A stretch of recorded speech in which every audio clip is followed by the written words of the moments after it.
Comment être un excellent conversationneur? Et oui, oui, tu m'as très bien entendu, ça s'appelle conversationneur.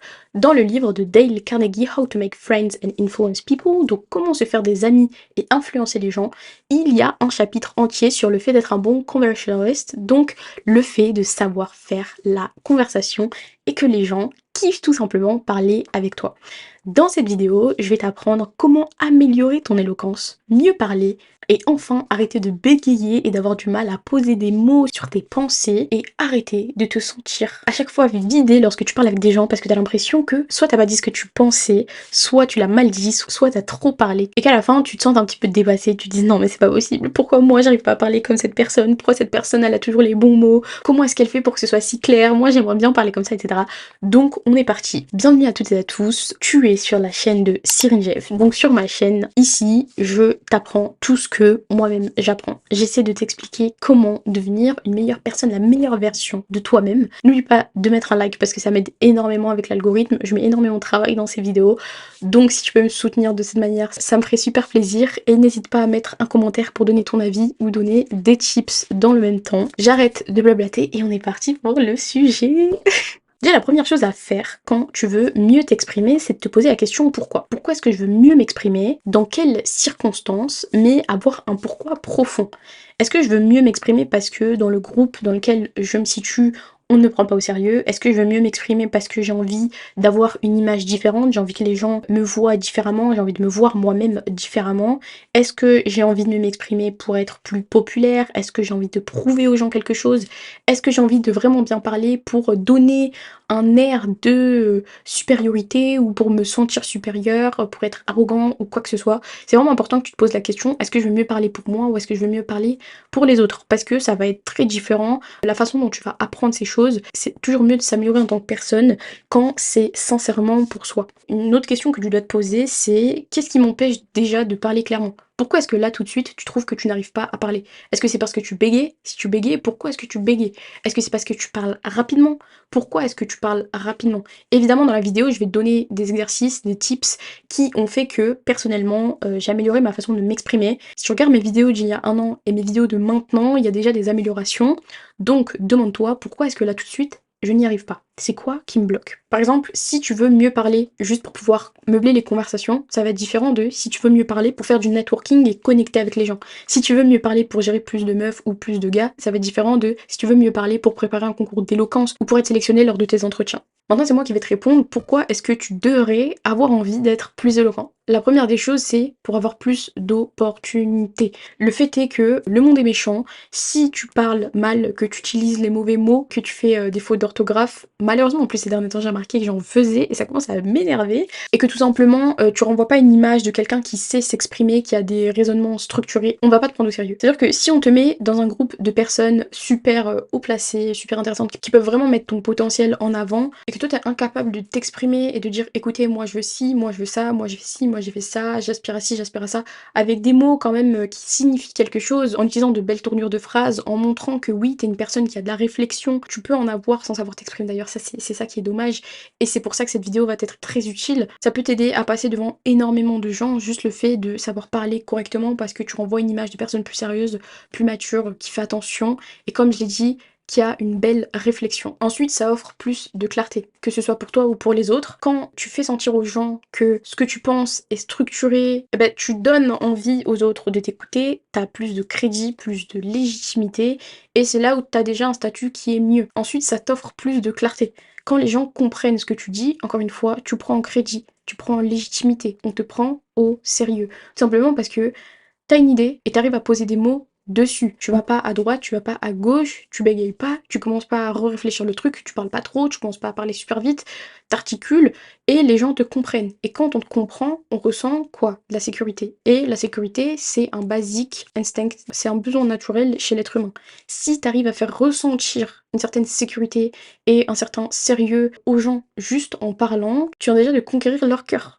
D'accord? Et même pour toi, ça augmente énormément ta confiance en toi parce que tu es totalement capable de réfléchir et de poser des mots sur tes réflexions. Ensuite, du coup, la culture de la confiance, tout simplement, quand tu es capable de parler correctement et qu'en plus on te fait des belles remarques sur ça, ça te booste ta confiance en toi et au plus tu as confiance en toi, au plus tu es capable de réfléchir tranquillement et de parler quand il faut parler. Enfin bref, de toute façon tout ça, je vais les détailler dans les points qui vont venir, mais en gros, au mieux tu parles, au plus tu as confiance en toi, au plus tu as confiance en toi, au mieux tu parles. La première chose à faire pour mieux t'exprimer, c'est d'être à l'aise avec toi-même. Donc prends soin de toi, mange bien, fais du sport, fais des choses qui te font kiffer, offre-toi des jolis cadeaux, dors bien, et tout simplement, le fait de prendre soin de toi, ça va renvoyer un message assez simple.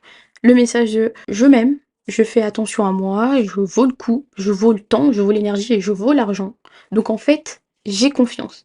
Si j'ai confiance en moi et que je pense que j'ai de la valeur, lorsque je vais parler avec vraiment plus d'aise, tout simplement. T'as pas envie de parler quand t'es là, t'es comme ça, tu sais pas trop quoi faire, t'as peur de ce que tu vas dire, etc. Moi, je sais que dans un groupe de personnes, je suis une personne timide, mais si tu me mets dans un groupe et que c'est le moment où je dois parler, où je dois me présenter, etc., j'ai pas de problème avec ça. Pourquoi? Parce que bah, j'ai confiance en moi. Ça veut dire que il va rien se passer, tu vois. Je les connais pas, je suis timide, je suis pas forcément à l'aise. Mais si on me dit, bah Cyrine, présente-toi, je regarde les gens et tout, et même si je stresse légèrement, je vais dire bonjour à tous, je m'appelle Cyrine, j'ai 20 ans, je nananana, et j'aimerais nananana. Très simplement. Pourquoi? Parce que je fais tellement toujours attention à moi et je mets toujours ma personne sur un piédestal en ce qui me concerne, je me mets toujours en avant, je suis ma priorité. Bah, quand je parle, j'ai pas de problème. J'ai pas de problème par rapport au regard des autres. Et ça change tout, tu vois. Tu peux être timide et quand même être très éloquent et ne pas stresser à l'oral. Tu vas stresser dans tous les cas.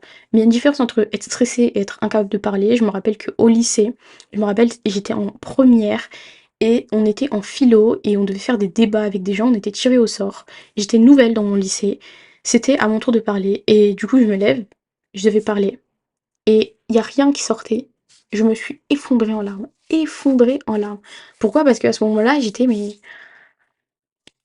enfin j'étais un mess, j'étais n'importe quoi. Enfin je j'avais pas confiance en moi, j'aimais pas ma vie, je m'aimais pas moi, j'étais totalement perdue, je savais pas quoi faire. Enfin voilà, du coup quand il fallait parler, bah en fait je pouvais pas parler, je ne pouvais pas parler. Et donc quand tu vas prendre soin de toi, tu vas prendre confiance en toi et ça va être beaucoup plus simple pour toi de parler. Mais aussi, tu vas moins parler pour rien. Et quand tu parles moins pour rien, tu fais plus attention aux mots que tu choisis et du coup, t'en choisis des meilleurs. Mais ça, c'est un autre point. Le langage familier et les expressions. C'est vraiment une réflexion que j'ai eue en plus il y a pas longtemps. Je sais pas pourquoi j'ai pensé à ça, mais tant mieux parce que du coup ça va dans le thème de la vidéo. En fait, je me disais, Cyrine, si t'arrêtais d'utiliser des expressions, comment est-ce que tu ferais pour exprimer ce que tu penses? Par exemple, si là on parle, nanana, je te dis, ouais, mais tu passes du coq à l'âne. D'accord, enlève du coq à l'âne et essaie de formuler ce que tu veux dire. Oui, mais là, tu vois, tu parles d'un sujet et tu dévies totalement sur un autre sans transition. Tu vois. La phrase est plus longue, ça fait plus de réflexion, il fallait faire gaffe aux mots que je voulais employer pour bien signifier la déviation et le fait de partir à l'opposé. Donc il y a tellement de mots et d'adjectifs, mais c'est un très bon entraînement pour votre esprit que d'arrêter d'utiliser les expressions. Et je vous dis pas arrêtez tout le temps de les utiliser, mais c'est vraiment un bon exercice pour forcer ton esprit à structurer des phrases et à poser des mots précis et pertinents sur tes pensées. Aussi le langage familier. Je parlais avec un pote à moi et on parlait du fait de mettre des abréviations, etc. Et il m'a dit, tu sais qu'avec toi, je fais vraiment l'effort de mettre les mots en entier quand je te parle. Je me rappelle qu'au lycée, j'étais le genre de fille qui écrivait c'est tout, genre avec un C, tout. C'était n'importe quoi la façon dont j'écrivais. Dans mon groupe de classe, ils écrivaient quoi? KW. Enfin, c'était aberrant, voilà. Et j'avais pris un peu cette habitude. Le truc, c'est que tu fais même pas l'effort d'écrire les mots en entier. Tu fais même pas l'effort de mettre des ponctuations et tout. Et encore, tu me diras avec tes potes, ok, pourquoi pas. On n'est pas tous obligés de parler comme un premier ministre en conférence de presse. Je suis d'accord. Mais tu peux commencer par faire l'effort d'écrire les mots en entier. De soigner la façon dont tu fais tes phrases. Moi, je sais que je ne tolère absolument pas les gros mots dans mes conversations. Par exemple, je mets toujours l'emoji crotte là. Pas de gros mots, quoi, parce que ça se dit pas. Je trouve ça violent, je trouve ça irrespectueux. Et surtout, votre cerveau, un vocabulaire de surface de 3000 mots, on a encore une bonne dizaine de milliers un petit peu plus en profondeur dans le cerveau, mais ce qui veut dire que les 3000 premiers mots, donc les expressions que vous avez l'habitude d'utiliser, les tournures de phrases, etc., c'est les 3000 mots de base. Et si vous les gâchez à utiliser des mots familiers, des expressions que tout le monde ne peut pas comprendre, un truc que je me dis en fait souvent c'est si quelqu'un qui apprend le français lisait ma phrase, est-ce qu'il comprendrait ce que je suis en train de dire? Et rien que cet exercice, ça t'aide vraiment à mieux parler. Parce qu'en fait, tu fais l'effort de changer ta façon familière de parler. Tu fais l'effort de changer, du coup, la façon dont tu t'exprimes, et quand tu seras dans des milieux un petit peu plus professionnels, où tu devras vraiment montrer ce côté sérieux de ta personne, et ben tu seras très très content, contente de t'être entraîné. Ensuite, un autre exercice que tu peux faire, c'est prendre une feuille et noter ce à quoi tu t'exposes. Donc, Instagram, Facebook, TikTok, YouTube, les gens, ton travail, tes études, etc. Et essaie de voir objectivement si ça colle avec la façon dont tu veux parler. Donc tu regardes ton Insta, tu regardes un petit peu les réels qui tournent, les comptes que tu suis, TikTok c'est pareil, enfin bref. Tu fais le compte, tu regardes les gens avec qui tu restes et tu constates si oui ou non ça va t'aider ou si au contraire ça te fait régresser. Faut aussi être un petit peu rationnel et se rendre compte que bah, des fois en fait on est à côté de la plaque. Pour améliorer massivement la façon dont tu t'exprimes, du coup, tu fais attention à ce à quoi tu t'exposes. Un conseil que je peux te donner qui personnellement m'a énormément aidé dans ma famille, les gros mots ne sont pas tolérés, tout le monde parle très très très très bien et c'est pour ça, merci à ma famille, que je m'exprime bien depuis que je suis très très jeune et que j'ai jamais eu un langage trop dégradé. Tu peux lire des essais juridiques, lire des livres, donc des romans, parce que ça va vraiment étendre ton vocabulaire, et tu peux lire des poèmes parce que ça va entraîner ton esprit à structurer vraiment d'une façon très très fluide et esthétique, je saurais même pas comment le dire en français, mais ça va t'apprendre l'ingénierie des phrases, je crois que ça se dit pas en français, mais ça va t'apprendre à structurer des phrases. Faut que j'arrête d'utiliser ce mot d'ailleurs. Voilà, là on a pu se rendre compte ensemble que j'utilise un peu trop un mot parce que il me faut juste en fait des synonymes de celui-ci. Tu regardes les bonnes vidéos, tu lis les bons livres, tu fais attention avec qui tu traînes et ton travail c'est pareil, tu fais attention avec qui tu restes et le milieu dans lequel tu es. Il y a un autre exercice que tu peux faire, c'est t'écoutes des gens qui t'inspirent en général, donc des gens dont t'aimes la façon dont ils s'expriment. Tu les écoutes mais t'écoutes pas ce qu'ils disent, t'écoutes la façon dont ils le disent. T'essaies vraiment de visualiser les mots, la structure de la phrase qu'ils sont en train de dire. Ça augmente ton vocabulaire, améliore ton orthographe, t'entraîne ton cerveau à structurer tes réflexions et donc l'articulation de tes discours. Tu dois entraîner ton cerveau, de par ce que tu consommes, à reconnaître et à créer des phrases correctement articulées. Il y a aussi un problème de perte d'attention avec les réseaux sociaux qui font qu'on a du mal en fait à poser des mots sur nos réflexions parce qu'on a du mal à garder nos réflexions dans nos têtes. Pourquoi? Parce que notre cerveau, pouf, il se déconnecte, t'as une idée, tu l'oublies. Pourquoi? Parce que t'es trop sur les réseaux sociaux, t'as trop pris l'habitude de consommer des contenus qui durent quelques secondes, et ensuite pouf, qui partent, tu les oublies. Si là on s'arrête et je te demande quelle vidéo t'as regardé il y a 5 minutes sur ton téléphone, t'es pas capable de me répondre, tu t'en souviens pas en fait. Tu l'as oublié, t'as entraîné ton cerveau à oublier. Et pour tes réflexions, du coup, c'est la même chose, parce que on fait avec nos téléphones, ça a un impact énorme sur le reste de notre vie. Et vraiment, ça va plus loin que juste passer 5 heures sur son téléphone. Ça va vraiment plus loin. Donc, forcément que t'as du mal à poser des mots sur tes réflexions quand t'arrives pas à te souvenir de ce à quoi tu penses. YouTube, par exemple, m'a énormément aidé dans ma façon de m'exprimer, dans mon image, etc. Parce que je me filme en fait. Ça veut dire que au moment du montage, je vois quels mots je répète. Des trucs comme genre les choses comme ça, j'arrive totalement à les éviter. Dans cette vidéo, j'en ai presque pas eu. Alors qu'au début, c'était vraiment toute ma vidéo qui n'avait que des sons comme ça. Le dérush était horrible. Je répétais énormément les mêmes mots, je parlais vraiment très très très très vite. J'avais d'énormes soucis d'articulation. Donc bon, j'ai reçu des commentaires très méchants, des messages très méchants parce que j'articulais pas. Bon, ma foi, c'est un mal pour un bien parce que j'ai changé. Maintenant, quand vous faites la remarque aux gens, faites-le quand même gentiment. Mais le fait de te filmer, ça va te permettre de voir objectivement comment est-ce que tu parles. Il y a énormément de choses dont on ne se rend pas compte parce qu'on ne se voit pas. Les 2 dernières choses que je te conseille, c'est vraiment de prendre le temps et de réfléchir avant de parler. Ça veut dire que la façon dont tu parles et le temps que tu prends à réfléchir avant de sortir les mots de ta bouche, c'est vraiment un signe de respect envers toi et envers les autres. Il y a ma professeure de CE1, je me rappelle, qui me répétait constamment: Cyrine, tourne ta langue 7 fois dans ta bouche avant de parler. Que ce soit pour dire quelque chose de gentil, quelque chose de méchant, quelque chose de constructif ou de totalement inutile. Grâce à elle, je sais que dans ma vie, j'ai évité de dire énormément de bêtises qui n'étaient pas nécessaires. Toute vérité n'est pas bonne à dire, toute phrase n'est pas bonne à sortir, et prendre le temps de réfléchir avant de parler, ça va t'aider à avoir déjà plus confiance en toi, parce que tu vas te dire: ok, en fait, je suis pas obligée de tout le temps meubler les conversations.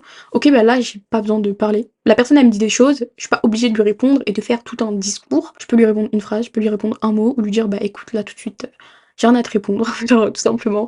Ça va faire que tu t'exprimes mieux parce que tu choisis les moments où tu parles, les moments où tu ne parles pas, et tu vas faire plus attention le peu de fois où tu vas parler. Par exemple, les moines font vœu de silence parce que il y a le péché de la langue, donc le fait de trop parler, de dire des choses méchantes, etc. Mais aussi parce que au moins tu parles, Au plus, tu vas sacraliser le peu de fois où tu vas le faire et donc tu vas mieux t'exprimer. Encore une fois, ne perdez pas votre temps à parler pour rien. Si tu veux mieux parler, tu lis des textes où les gens s'expriment bien. Tu essaies de gagner en vocabulaire, tu t'entraînes en parlant avec les gens, tu t'entraînes en te mettant dans des situations où t'es mal à l'aise et tout simplement, tu peux te filmer pendant 10 minutes, t'essaies juste de parler. T'essaies juste de parler, au début, tu vas être mal à l'aise devant la caméra, puis ensuite, tu vas voir les tics que t'as et tu vas même probablement ne pas savoir quoi dire pendant 10 minutes, mais ça s'apprend, ça s'améliore et c'est juste de l'expérience. J'espère que ma vidéo t'aura plu, je te fais d'énormes bisous et on s'attrape très prochainement pour d'autres vidéos.